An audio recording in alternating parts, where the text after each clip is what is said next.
나는 왜 그리스도인인가?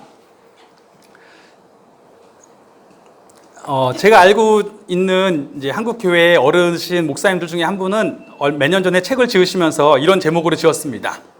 나는 왜 그리스도인인가? 하지만 사실 그분이 이런 제목으로 처음 책을 지으신 건 아니었습니다. 교회 역사에서 나는 왜 그리스도인인가? 라는 제목으로 책을 쓰신 분이 여러분이 계십니다. 그런가 하면 교회의 반대자들 중에서도 나는 왜 그리스도인이 아닌가? 라는 책을 쓰신 분도 계십니다. 우리가 그리스도인이라고 할 때 분명히 사람들이 우리에게 왜 그리스도인이 된 거야? 라고 물어볼 수 있지 않겠습니까?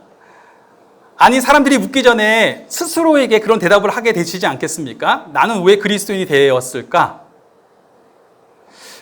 도대체 그리스도인이 된다는 것이 나에게 어떤 유익이 있길래 나는 그리스도인으로 살아가기로 이렇게 결단하게 되는 것일까? 이번 주에도 저희 작은어머니께서 소천을 하셨습니다. 우리가 믿는 것은 소천하신 분께서 지금 하나님 아버지의 품 안에서 평안히 쉬고 계신다는 것을 제가 분명히 확신합니다. 그것이 우리의 분명한 소망입니다. 자, 그렇지만 그것만이 우리의 소망의 전부는 아닙니다. 사실 우리가 천국이란 이야기를 하지만 복음서에 보면 예수님이 천국에 대해서 말씀하셨을 때 그 천국은 하늘나라 혹은 하나님의 나라 이렇게 번역이 될 수 있는 그런 말씀인데 예수님은 그 하나님의 나라를 죽어서 가는 곳으로 이야기하시진 않으셨어요. 이미 이 땅에서 살고 있는 동안에 예수님을 만나게 됨으로 혹은 하나님을 알게 됨으로 이 땅에서 시작되고 이 땅에서 경험되어지기 시작한 어떤 나라에 대한 이야기를 하셨습니다. 이 땅에서 살아가고 있지만 우리가 무언가를 만지고 무언가를 느끼는 것처럼 그 하나님의 나라도 이 땅에서 살아가는 동안에 만질 수 있고 느낄 수 있는 무언가라고 말씀하셨습니다. 그런데 중요한 것은 이 땅에서 만지고 이 땅에서 누리는 것들은 내가 죽는 순간에 다 없어질 거예요. 그래서 더 이상 만지지 못하고 더 이상 누리지 못하겠지만 이 하나님의 나라는 놀랍게도 지금 내가 누리는 그 관계가 내가 죽음 이후에도 유지될 것이다. 계속될 것이다. 끊어지지 않을 것이다.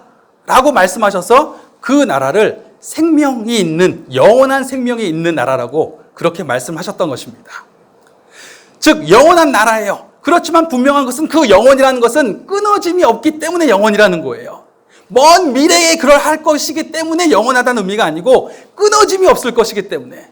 즉, 오늘을 살든 내일을 살든 언제 어느 날을 살든 모든 날들 단 하루도 빠짐없이 그렇게 살게 될 것이기 때문에 영원한 나라인 것입니다. 아니, 그렇다면 그 하나님의 나라가 도대체 어떤 것일까? 내가 누리는 하나님의 나라가 어떤 것인가?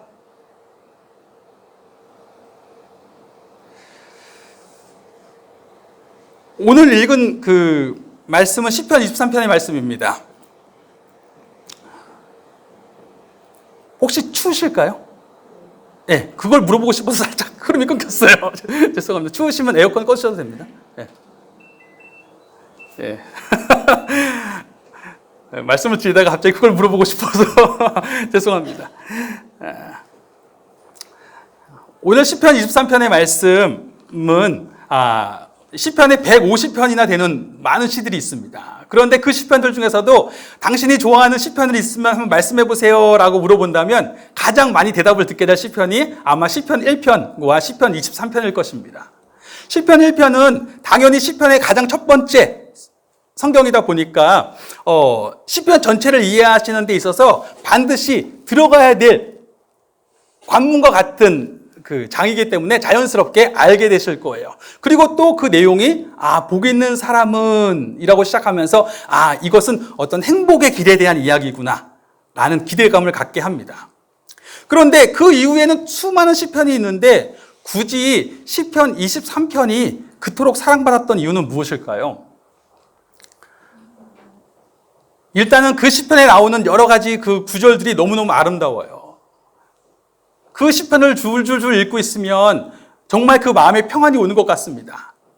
말을 바꾸면 어떻게 되는 걸까요? 즉 시편 23편에 나오는 내용이 우리가 내가 하나님의 사람으로 살아갈 때에 하나님을 믿고 살아갈 때에 혹은 내가 그리스도인으로서 살아갈 때에 내가 기대하고 있는 어떤 삶의 모습을 가장 잘 표현했다고 여겨지기 때문에 아마 그럴 것입니다. 시편 23편을 줄줄줄 외우다 보면, 읽어가시다 보면, 아, 그렇지. 내가 그리스도인으로 살아가는 것은 바로 이러한 소망이 있기 때문이지 라고 말씀하시게 되는 것입니다. 그 소망이 무엇입니까? 1절은 이렇게 시작합니다. 여호와는 나의 목자시니 내게 부족함이 없으리로다. 여호와가 나의 목자가 되신다는 이 말은, 이 목자라는 단어는 가장 기본적으로는 이 먹이는 사람이란 뜻이에요. 즉 먹이시는 분이세요. 나를 먹이시고 나를 돌보시는 분, 나를 보호하시는 분이라는 뜻이 됩니다. 여호와가 나의 보호자가 되시니 내게 부족함이 없으리로다. 부족함이 없다. 아니, 내가 하나님을 만나고 나면 내가 가지고 싶었던 것을 다 가지는 건 아니시지 않습니까? 이 땅에서 누리고 싶은 것들 다 가지게 되시는 건 아니잖아요. 그런데 어떻게 부족함이 없을까? 여기서 부족함이 없다라는 것은 그런 의미입니다. 나는 여호와가 나의 목자가 되셨다는 것만으로 너무 만족스러운 거예요. 만족하는 데는 두 가지가 있죠. 모든 것을 다 가져서 만족할 수도 있겠지만 사실은 그렇게 할 수는 없잖아요. 아무리 어떤 사람도, 솔로몬조차도 이 세상에 있었던 모든 것을 다 가지지는 못했어요. 그런데 또 다른 만족은 무엇이냐면 이미 내가 갖게 된 어떤 상태에 대해서 충분히 만족하는 거예요. 즉 여호와가 나의 목자라는 것, 여호와가 나의 보호자가 되셨다라는 그 사실이 너무 만족스러운 거예요. 그게 너무 행복하니까 다른 것들 부럽지 않은 거예요. 나는 이미 만족한 사람이 되었습니다라고 이야기합니다. 그가 나를 푸른 초장에 누이시며 쉴만한 물가로 인도하십니다. 푸른 초장이 뭡니까? 그 양들은 당연히 풀을 먹고 살아야 되니까 푸른 초장이 있어야 되는 것이고, 그 다음에 물을 마시고 살아야 되니까 쉴만한 물가로 가야 되겠죠. 자, 여기서 쉴만한 물가, 푸른 초장의 이미지는 단순히 먹을 것만 다 먹게 하신다라는 이미지를 넘어서서 그런 이미지에 머무는 것이 아니라 쉴만하다라는 의미는 내가 이제서야 안식을 누린다라는 의미예요. 그가 나를 푸른 초장 쉴만한 물가로 인도하시는도다 라고 고백했을 때 그가 나에게 참된 안식을 주십니다. 내 영혼을 소생시키시며 자기 이름을 위하여 의의 길로 인도하시는도다. 내 영혼이라고 하는 이 단어는 히브리어 원어가 원래 생명이라고 번역하는 게 더 적절할 수도 있어요. 내 생명이 소성시키시며라는 이 단어는 슈브라 그래서 돌아오다는 뜻이에요. 내 생명이 돌아오게 하시며 라는 뜻입니다. 아니, 내 생명이 어디 갔었나? 어디 가지 않았는데 왜 갑자기 돌아왔지? 라고 했는데 그런 경우 있지 않으세요? 이제 살았다. 이제 좀 살 것 같다. 너무너무 삶이 괴로운 거예요. 사는 게 사는 것 같지 않은 거예요. 전혀 즐겁지 않은 겁니다. 그런데 어느 순간 이제 좀 살 것 같다. 이제 살겠습니다라는 고백이 절로 나오는 순간 나는 생명을 다시 얻은 거예요. 그리고 자기 이름을 위하여 의의 길로 인도하시는도다. 이름은 명예예요. 하나님이 자신의 명예를 걸고 나의 삶을 이제 선한 길로 인도하실 것입니다. 이것이 중요한 고백입니다. 여호와는 나의 목자 되시니, 여호와가 나의 목자가 되시니 나는 이미 충분히 만족합니다. 그가 나로 하여금 참된 안식을 얻게 하셨고 나로 하여금 비로소 살았다 안도하게 하시니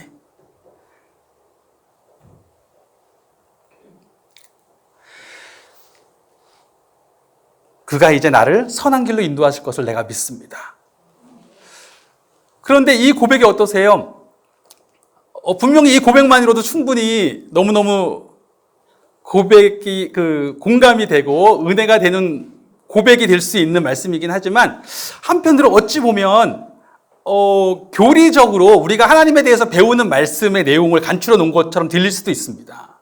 자, 시편 전체가 어떻게 되냐면 150편까지 있는데 시편 전체를 이해할 수 있는 서론에 해당하는 관문이 1편과 2편이에요. 1편과 2편은 어떤 내용을 주로 다루고 있냐면 복 있는 사람의 길을 이야기합니다. 여기서 복 있는 사람이라는 단어는 원래 번역을 했을 땐 행복하다라고 하는 감탄사입니다. 행복하다. 내가 악인의 꾀를 쫓지 아니하고 죄인의 길에 서지 아니하고 오만한 자의 자리에 앉지 아니하며 나는 여호와의 율법을 즐거워해서 그 율법을 주야로 읊조리면서 그것을 따르면서 살아가니까 행복하다라는 거예요. 뭐가 행복한데요? 왜냐하면 그에게 믿음이 있습니다. 하나님이 반드시 이 생명의 길을 따르는 사람의 삶의 끝과 그 걸음과 악인의 길을 걸어가는 삶의 길의 끝에 있는 열매가 다르게 하실 것을 내가 알기 때문에 그렇습니다. 지금 당장은 그런데 이 사람이 오만해져요. 왜요? 악을 저질러도 문제가 생기는 것 같지 않습니다. 그렇지만 결국 그는 그 열매를 먹게 될 것입니다라는 거 아는 거예요. 이것은 중요합니다. 이것은 단순히 결과지향적인 이야기가 아니에요. 내가 결과가 그렇게 된다는 걸 안다는 것은 지금 일어나고 있는 일들도 무슨 말이에요? 그 과정이라는 뜻입니다. 내가 그것을 다 이해하지 못할 뿐이지 지금 나에게 일어나는 일들도 하나님이 나에게 결국 이것이 생명의 길이라면 생명을 얻게 하는 하나의 길인 거예요. 나는 오늘도 그 생명의 길을 걷고 있음을 내가 알기 때문입니다. 라고 이야기하는 것입니다. 자, 그래서 이것이 의인과 악인은 반드시 그 열매를 먹게 될 것을 내가 알고 있기 때문에 나는 오늘도 생명의 길을 걸어갑니다. 라고 이야기하는 것입니다. 그런데 이 고백이 바로 시편 전체를 다 관통해요. 시편 전체를 읽어가는 동안에 여러 가지 상황들이 나타나는 것 같지만 다 같은 고백입니다. 세상 사람들은 세상의 보좌에 앉은 사람들, 오만한 자의 자리에 앉은 사람들이 하나님을 대적해서 읊조립니다. 하나님이 어딨어? 내가 때때한 대로 살아가면 되지. 읊조립니다. 그런데 하늘에 계신 이가 말씀하시는 거예요. 보시는 거예요. 비웃으시는 겁니다. 그러면서 복 있는 사람은 하늘에 계신 분을 바라보면서 그분의 말씀을 읊조려요. 그분을 마음에 두고 살아갑니다. 그래서 그렇게 살아가는 사람의 삶이 반드시 그 열매를 먹게 될 것이며 그런 것을 내가 믿기 때문에 주의 말씀을 따라가는 삶이 행복합니다라고 고백하는 것이 시편 전체를 따라가게 되면 시편 전체를 관통하는 메시지입니다. 예. 그런데 시편 23편의 1절부터 3절도 어찌 보면 그런 고백에서 크게 다르진 않죠. 여호와가 나의 목자가 되시니 나는 이미 충분히 만족합니다. 그가 나에게 참된 안식을 주십니다. 내가 비로소 살았다 안도하게 하시며 그가 이제 그의 명예를 걸고 나를 선한 길로 인도하십니다. 이런 말씀은 하나님은 이런 분이야 라고 생각하게 만드는 어떤 분명한 믿음의 고백이에요.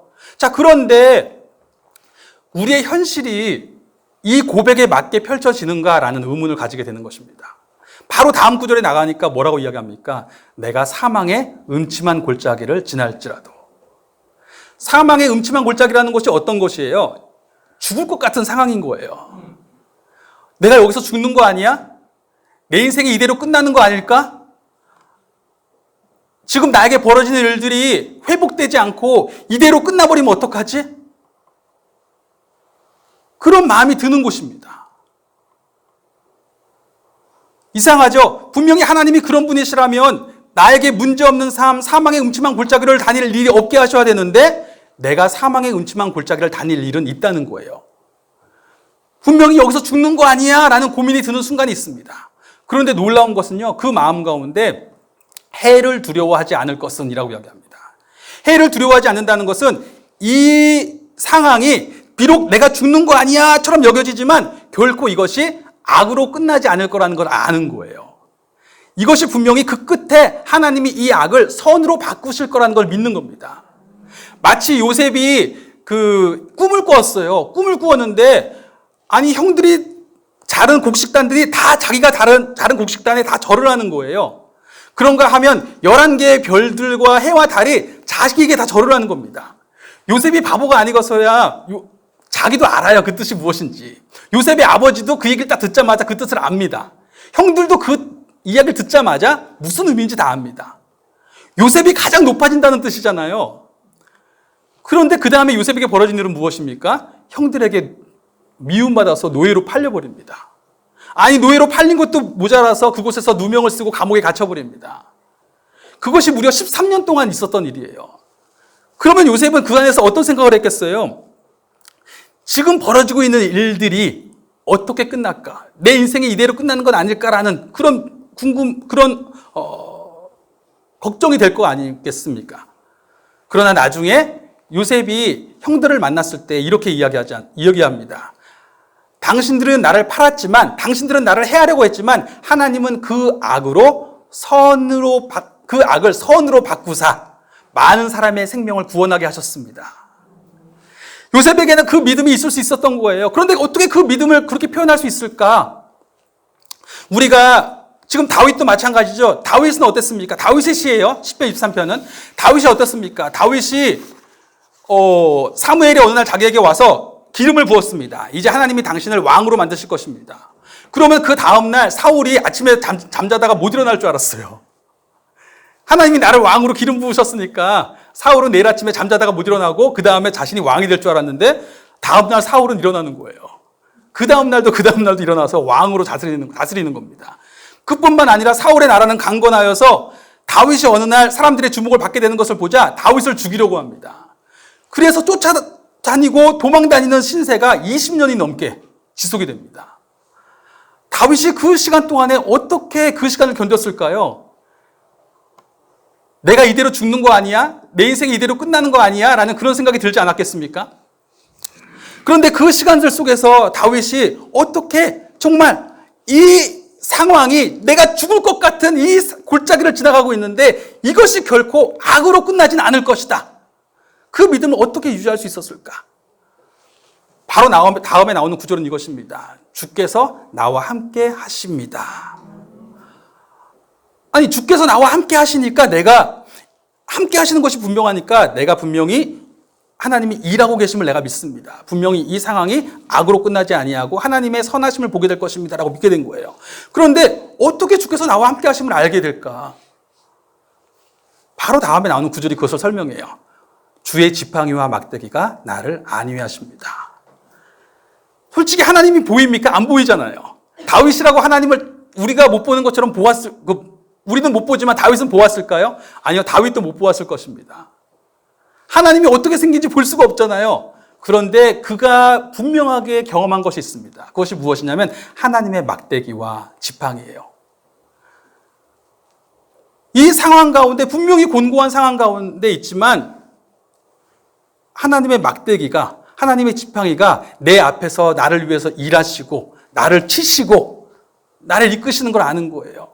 양이 그냥 이렇게 살아갈 때는, 많은 양들 틈에서 살아갈 때는 어때요? 많은 양들 틈에서 살아갈 때는 그냥 몰라요. 그냥 양들이 가니까 같이 가는 거예요. 다른 양들이 우르르 가니까 일로 가나 보다 하고 있는데 어느 날 목자가 이 양이 좀 옆으로 빠질 것 같으니까 막대기로 톡톡톡 쳐주는 거예요. 그러면서 아는 거예요. 아이고, 목자가 계시구나. 목자가 나를 돌보고 계시구나를 아는 거예요. 그러면서 마음이 위로가 되는 거예요. 목자가 나와 함께 하시는구나.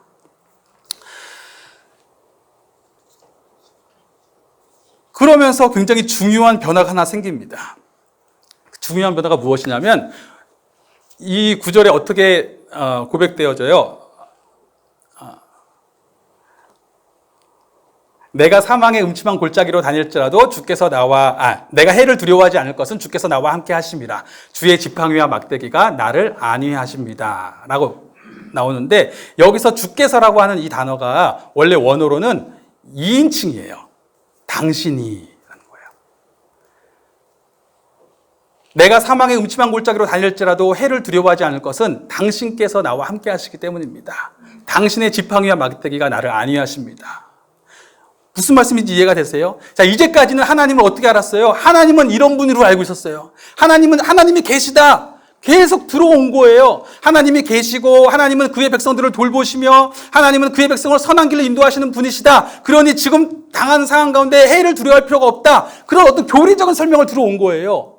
그러나 사실 내가 그런 하나님이 정말 살아계신지를 잘 모르겠던 거예요. 그런데 오히려 내가 힘든 상황 가운데 있어서 도저히 내 힘으로 어쩔 수 없는 상황에 처하고 나니까 내가 어찌할 바 몰라 하고 있는데 그때 나를 위해서 일하시는 지팡이와 막대기를 경험하게 되는 거예요.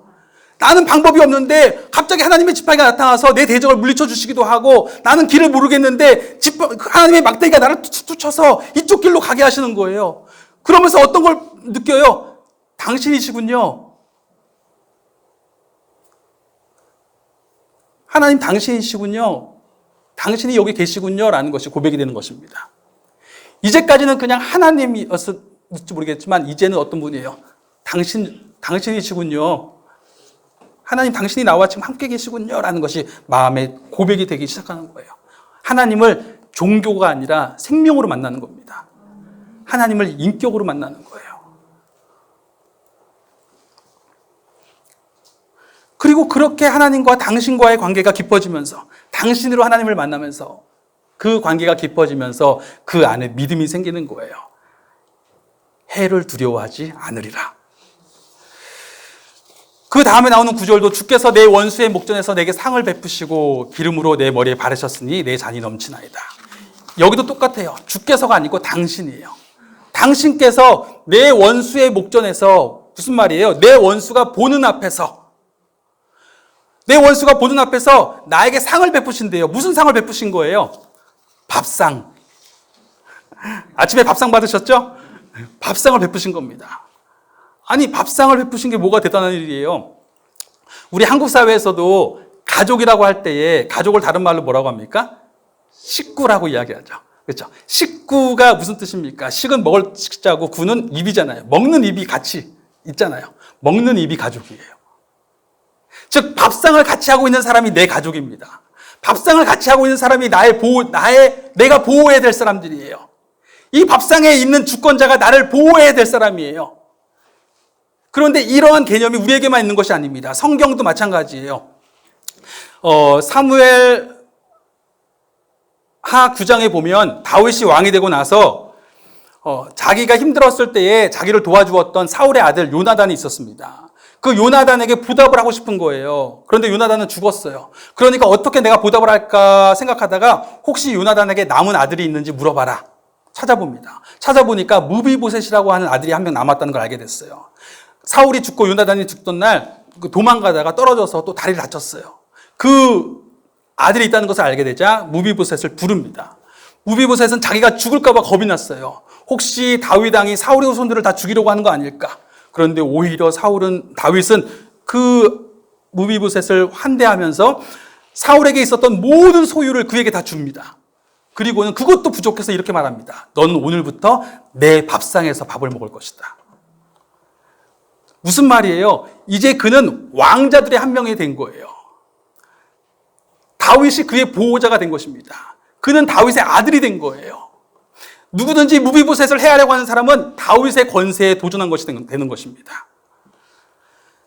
이러한 개념은 성경 전체에서 여러 번 나타납니다. 창세기 19장만 보아도 소돔 고모라를 멸망시키려고 했던 그 천사들이 갔을 때에 롯이 그 천사들을 환대하죠. 그런데 그 도시의 사람들이 집에 와서는 너희 집에 온 손님을 끌어내라. 우리가 그들을 성폭행하겠다. 이런 말도 안 되는 행동을 하는 거예요. 그런데 롯이 그들을 보호해요. 보호하는데 어디까지 보호하냐면 차라리 내 딸들을 내어줄 테니까 이 사람들을 가만 놔둬라.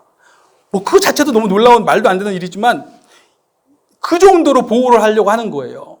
즉, 내 밥상을 함께하는 사람은 내가 보호해야 될 사람이라는 거예요. 즉, 하나님께서 내게 그 밥상을 베푸신다는 것은 이제 하나님이 나의 보호자가 되셨다는 것을 보여주시는 겁니다. 그리고 내게 기름을 바르셨어요. 즉, 하나님이 나를 선택하셨다는 것을 보이십니다. 그런데 그것을 누구에게 보여주세요? 내 원수들이 그것을 보는 것입니다. 하나님의 지팡이와 막대기를 경험하면서 하나님이 나와 함께 하시는구나라는 것을, 당신이 나와 함께 하시는군요. 그리고 당신이 나와 함께 하시는군요. 이것을 내가 알게 되는 것도 중요한 사건인데, 내가 당신으로 만나는 그 하나님을 다른 사람들이 그 하나님이 나와 함께 하심을 보게 되는 것 역시도 중요한 사건이에요. 우리가 하나님에 대해서 증언할 때에 내가 스스로 나는 하나님을 이렇게 만나고 있어 증언할 수도 있지만 다른 사람들이 나를 보면서 정말 하나님이 당신을 보호하시는 것을 내가 알겠습니다 라고 증언한다면 그것은 더 놀라운 것이겠죠. 그런 일이 어떻게 펼쳐지냐면 다윗이 사무엘상 24장과 26장에 보면 사울에게 죽임을 당하지 않으려고 다윗이 정말 온 힘을 다해서 도망다닙니다. 다윗이 일로 도망가면 사울이 쫓아오고 또 사울이 일로 쫓아오면 또 일로 도망가고 막 그런 상황들 속에 있었어요. 그런데 어느 날 사울이 다윗을 쫓다가 힘들어가지고 동굴 속에 들어가요. 그런데 그 동굴이 하필이면 다윗이 쉬고 있던 동굴이었어요. 아니, 숨어 있던 동굴이었습니다. 사울이 쉬러 들어온 것을 알게 되자 다윗의 부하들이 우리가 당장 죽이겠습니다. 그런데 다윗이 그럴 수 없다라고 이야기하면서 몰래 가서 옷자락만 이렇게 자르죠. 그런데 옷자락 자른 것도 괜히 왕이 옷자락을 자른 거니까 마음이 좀 움찔해가지고 다윗이 좀 힘들어합니다. 그러다가 사울이 나가요. 그리고 사울이 멀리 가자 다윗이 쫓아나가서 소리를 지르면서 말합니다. 사울 왕이시여! 누구냐? 당신이 죽이려고 하는 당신의 아들 다윗입니다. 여기 이 옷자락을 보십시오. 오늘 하나님이 당신의 목숨을 나에게 맡기셨지만 내가 당신을 죽이지 않았습니다. 그런데 그 순간 사울이 그 모습을 보는 순간 그의 머릿속을 스치고 지나가는 기억이 하나 있습니다. 사무엘상 15장에 보면 사울이 하나님의 말씀에 불순종했어요. 아말렉을 다 진멸하라고 했는데 진멸하지 않았어요. 자기가 보기에 좋은 물건들은 다 남겼어요. 그러자 사무엘이 와서 당신이 사람들의 소리를 좋아하고 재물의 소리를 좋아하니 하나님이 당신을 버리셔야겠습니다. 그리고 갑니다. 그러자 사울이 안 됩니다. 가지 마십시오라고 사무엘을 잡죠. 그러고 딱 잡아 뜯다가 사무엘의 옷이 쭉 찢어집니다. 그러자 사무엘이 지금 당신의 손에 든 그 옷자락처럼 하나님이 당신의 나라를 당신의 이웃에게 옮길 겁니다. 라고 예언을 했어요. 그런데 지금 사울 앞에 펼쳐진 장면이 무엇이냐면 다윗이 사울의 옷자락을 들고 막 이러고 있는 거예요. 그것을 본 순간 사울이 이렇게 얘기합니다. 다윗아, 하나님이 진실로 너를 왕으로 세우실 것을 내가 안다. 하나님이 너를 보호하시고 너를 선택하셨다는 것을 내가 안다. 그리고는 돌아갑니다. 그리고 나서 26장에도 또 비슷한 일이 벌어져요. 사울이 또 쫓아왔지만 그 이후에 포기하지 않고 또 쫓아왔어요. 그렇지만 이번에도 사울이 쉬고 있을 때에 다 잠이 들었어요. 그런데 그때 다윗이 들어가서 그를 죽이지 아니하고 몰래 창과 물병만 들고 나오죠.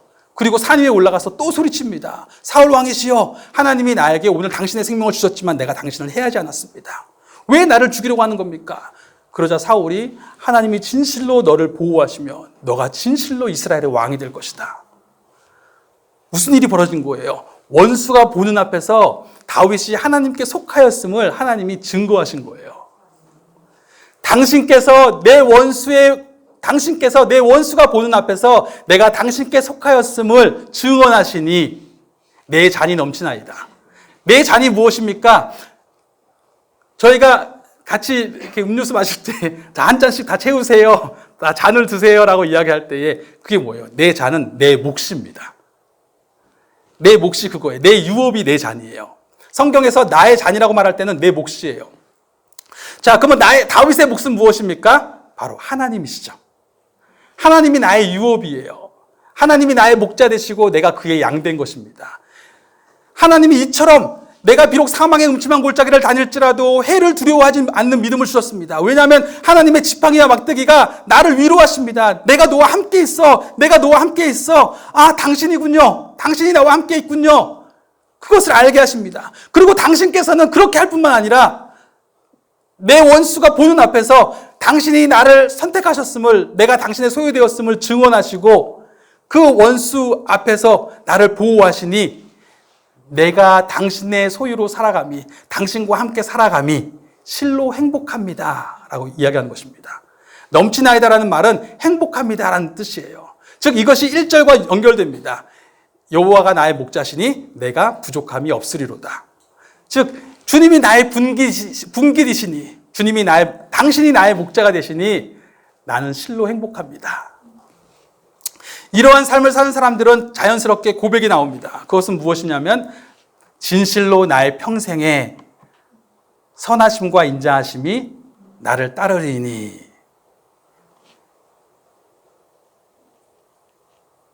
나의 평생이라는 것은 어떤 말이냐면 원어적으로 나의 모든 날들이란 뜻이에요.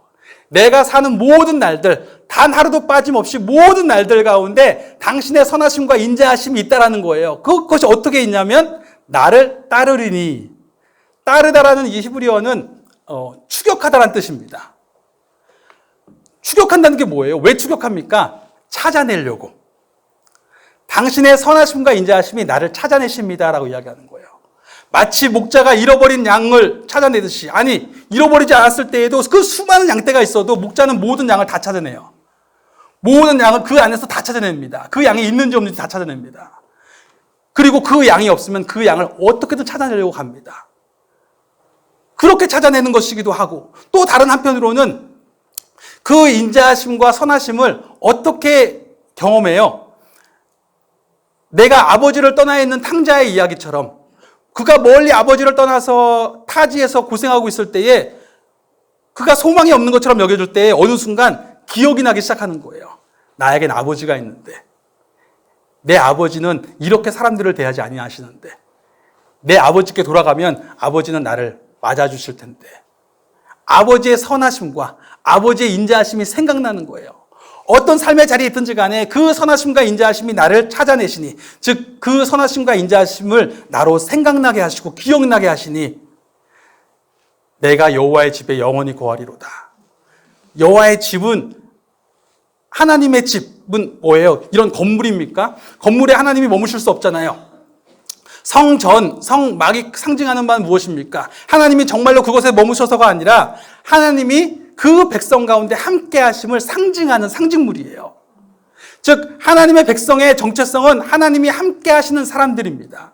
그런데 그 성전을 보면서 하나님이 우리와 함께 하신다라는 약속을 기억하는 것입니다. 하나님이 우리의 기도를 들으신다라는 것을 기억하는 것입니다.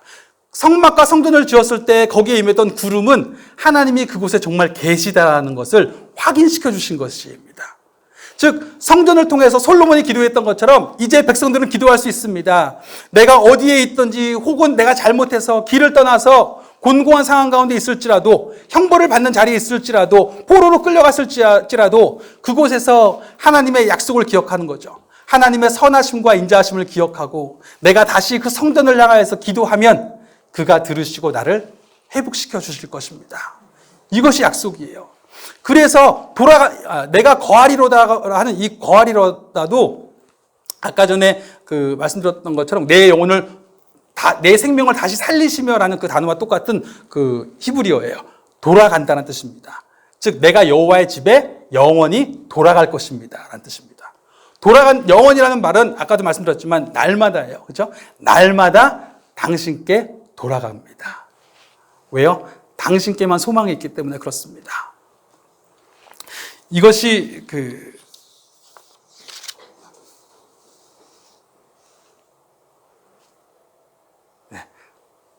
이것이 시편 23편에 대한 전체 이해입니다. 자, 이런 이해를 가지고 있을 때에 한번 시편 23편을 다시 한번 낭독하면서 우리의 믿음을 고백했으면 좋겠습니다. 제가 나름대로 번역을 다시 한번 해봤거든요. 그 다음 장을 한번 넘겨주세요. 시편 23편 그 자체로도 너무너무 성경에 있는 대로 당연히 읽으실 수 있지만 또 그 의미가 좀 더 마음에 와닿으실 수 있을까 싶어서 제가 나름대로 번역을 해보았습니다. 같이 한번 읽어보겠습니다. 시작. 여호와가 나의 목자시니 나는 그것으로 이미 만족합니다. 그가 나에게 참된 안식을 주십니다.